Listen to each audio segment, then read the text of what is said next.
Hello दोस्तों, चलिए आज डिस्कस करते हैं uninformed search versus informed search. So artificial intelligence के कॉन्टेक्स्ट में सर्च स्ट्रेटजीज को दो पार्ट में डिवाइड किया जाता है। पहला है अनइन्फॉर्म्ड सर्च और दूसरा है informed search. So search strategies goal node के कॉन्टेक्स्ट में इन दो कैटेगरीज में डिवाइड होती हैं। चलिए इसको एक एग्जाम्पल के थ्रू समझते हैं। अज्यूम कीजिए आपको एक प्रॉब्लम स्टेटमेंट दिया हुआ है जिसमें आपको एक highest mark node find out करना है। ये ट्री स्ट्रक्चर के फॉर्मेट में आपको एग्जांपल दिया हुआ है। अब इसमें आप हमारी जो सबसे फेमस एल्गोरिदम्स है, कौन सी, depth first search, breadth first search, ये दो एल्गोरिदम जो हमें सबसे ज्यादा पता है। आप इनमें से कोई भी एग्जाम्पल एल्गोरिदम का यूज कर सकते हैं। For example let's use depth first search. तो इसमें आप क्या करेंगे, रूट नोड से, चलिए फॉर अजम्पशन हम रूट नोड के लेफ्ट से सब ट्री को पहले एक्सप्लोर करते हैं।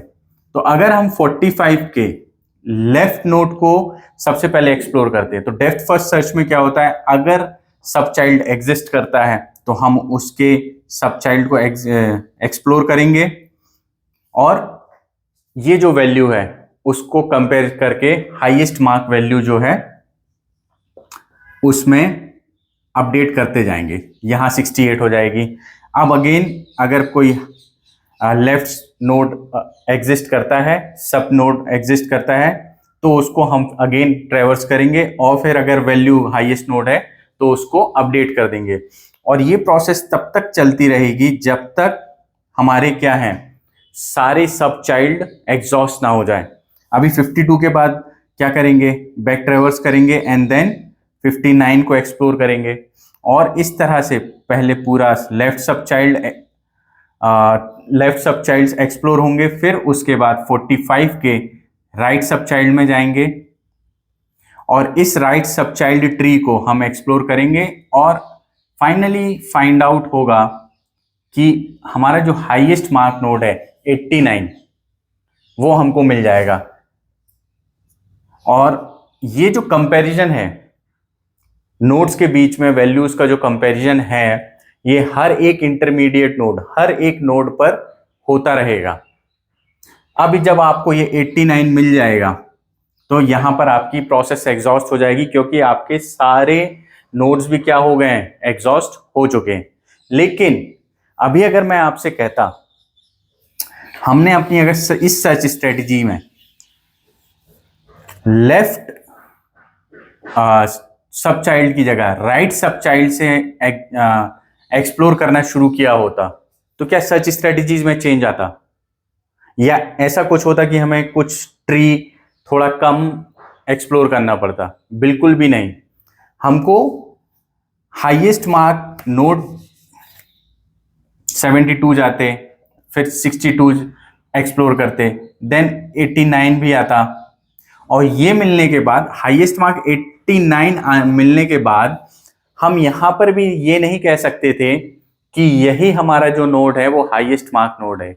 ऐसा क्यों? क्योंकि अभी हमने रूट नोड के जितने अदर सब चाइल्ड्स हैं 55, 10, ये एक्सप्लोर नहीं किए हैं और अभी इसका पूरा लेफ्ट सब चाइल्ड क्या है, अनएक्सप्लोर्ड है।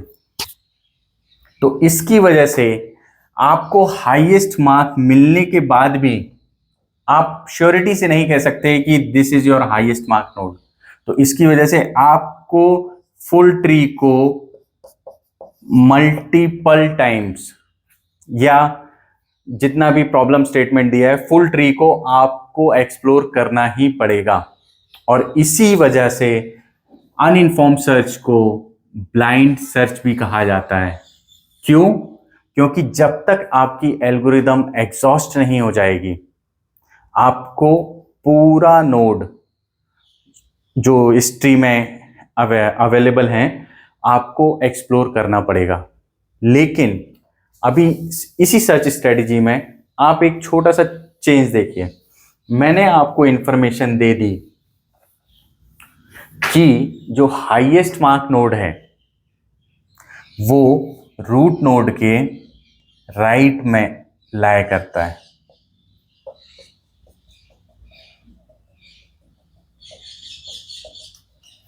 ये जो छोटी सी मैंने आपको एडिशनल इंफॉर्मेशन दी है कि हाईएस्ट मार्क नोड जो है वो रूट नोड के राइट में लाई करता है। जैसे हम इसमें देख सकते हैं कि हमारा हाईएस्ट मार्क नोड क्या है 89। तो इसकी वजह से अब हम क्या ये लेफ्ट जो सब चाइल्ड ट्री है क्या इसको एक्सप्लोर करेंगे? बिल्कुल भी जरूरत नहीं है। क्यों? क्योंकि जो एडिशनल इंफॉर्मेशन है कि रूट नोड के राइट में हमारा हाईएस्ट मार्क नोड है, उसकी वजह से हम राइट में ही सर्च करेंगे। तो इससे क्या होगा? इससे हमें इतना लेफ्ट सब चाइल्ड जो है ये सर्च करने की जरूरत नहीं पड़ेगी। सो इसी एडिशनल इंफॉर्मेशन की वजह से ये सर्च स्ट्रेटेजी जो है ये क्या हो जाती है, थोड़ी और ऑप्टिमाइज हो जाती है। और इस एडिशनल इंफॉर्मेशन को टेक्निकल टर्म्स में ह्यूरिस्टिक कहा जाता है। तो अगर आपको कभी एग्जाम में या कॉम्पिटिटिव एग्जाम में बोला जाता है गिवन अ ह्यूरिस्टिक, मतलब कि गोल नोड के बारे में डिस्कशन हो रहा है कि ये जो गोल नोड है उसके बारे में एडिशनल इंफॉर्मेशन दी हुई है। अब एक बात आप और ध्यान से समझिए, कॉम्पिटिटिव एग्जाम के कॉन्टेक्स्ट में मैं आपको बता रहा हूं, ये हमेशा जरूरी नहीं है कि आपको एडिशनल इंफॉर्मेशन सिर्फ कॉस्ट के वैल्यू में ही दी हो। ठीक है, एडिशनल इंफॉर्मेशन किसी डायरेक्शन के तरह से भी दी जा सकती है। कॉम्पिटिटिव एग्जाम में आपको डाइवर्ट करने के लिए, आपके माइंड को डाइवर्ट करने के लिए वैल्यूज को डायरेक्शन के कॉन्टेक्स्ट में भी दिया जा सकता है। फॉर एग्जाम्पल राइट को +1 बोला जा सकता है, लेफ्ट को -1 बोला जा सकता है। और ये जो +1 है या -1 है, यही क्या बता रहा है आपको? कॉस्ट बता रहा है। ठीक है, तो इससे आपको कंफ्यूज नहीं होना है। एडिशनल इंफॉर्मेशन किसी भी तरह से दी जा सकती है और उसको यूजुअली बोला जाता है कॉस्ट। तो आप इसमें कंफ्यूज मत होइएगा। ठीक है, अब मैं आपको एक चीज और बताता हूं। अनइन्फॉर्म्ड सर्च में जो सर्च स्ट्रेटेजी हमने बताया, डिस्कशन किया था कि ब्लाइंड सर्च, इसमें irrespective of the tree size, और आपको इवन हो सकता है कि हाईएस्ट मार्क नोड आपको यही मिल जाता, इर्रिस्पेक्टिव ऑफ द नोड।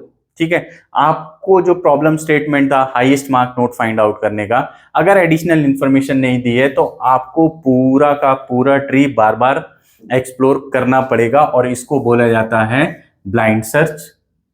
लेकिन अगर आपको कोई भी एडिशनल इंफॉर्मेशन दे दी गई है या ह्यूरिस्टिक दे दिया गया है, उसकी वजह से फॉर एग्जांपल हमारे इसमें क्या था कि रूट नोड के राइट में हाईएस्ट मार्क नोड लाई करता है, तो इसकी वजह से क्या है, ये ह्यूरिस्टिक वैल्यू।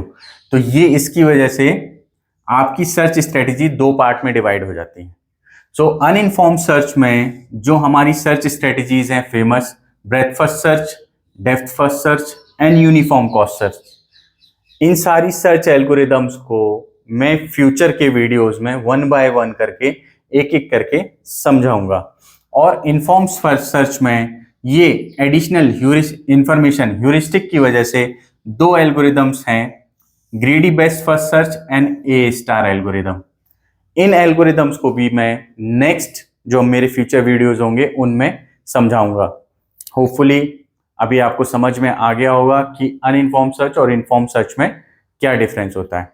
फिर से रिपीट कर देता हूं, अनइन्फॉर्म्ड सर्च में आपको गोल नोड के बारे में कोई इंफॉर्मेशन नहीं होती है, इसकी वजह से आपको पूरा ट्री एक्सप्लोर करना पड़ता है गिवन अ प्रॉब्लम स्टेटमेंट। लेकिन एडिशनल इंफॉर्मेशन मिलने की वजह से इन्फॉर्म्ड सर्च में आप क्या करते हैं, आप सर्च स्पेस को छोटा भी कर सकते हैं, और दूसरा चीज इसकी वजह से आपका एडिशनल इंफॉर्मेशन होने की वजह से आपकी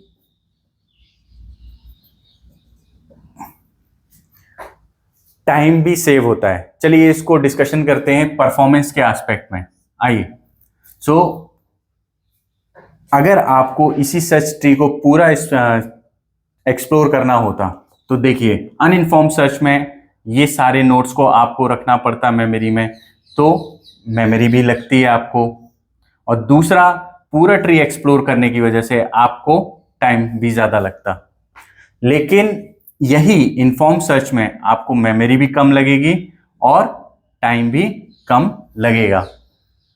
ये जो डिस्कशन है कॉम्पिटिटिव एग्जाम के एस्पेक्ट में है। सेकंड एस्पेक्ट है आपका ऑप्टिमैलिटी। ऑप्टिमैलिटी जो हमारी अनइन्फॉर्म सर्च और इन्फॉर्म सर्च के लिए है, तो हमारी ब्रेथ फर्स्ट सर्च और यूनिफॉर्म कॉस्ट सर्च एल्गोरिदम्स जो हैं वो ऑप्टिमल एल्गोरिदम्स हैं। मैं आपको समझाऊंगा कि ये ऑप्टिमल एल्गोरिदम्स क्यों हैं मेरे इनके पर्टिकुलर वीडियोस में, और जो डीएफएस है वो एक ऑप्टिमल एल्गोरिदम नहीं है। प्लीज वेट करिएगा, मैं आपको समझाऊंगा। इन्फॉर्म सर्च में हमारी ए स्टार एल्गोरिदम जो है वो ऑप्टिमल एल्गोरिदम है, लेकिन ग्रीडी हमारी ऑप्टिमल एल्गोरिदम नहीं है। कंप्लीटनेस के मामले में, if we talk about completeness के कॉन्टेक्स्ट में, सो बीएफएस, डीएफएस और यूनिफॉर्म का सर्च कंप्लीट एल्गोरिदम है। इसका मतलब अगर सर्च स्पेस में कोई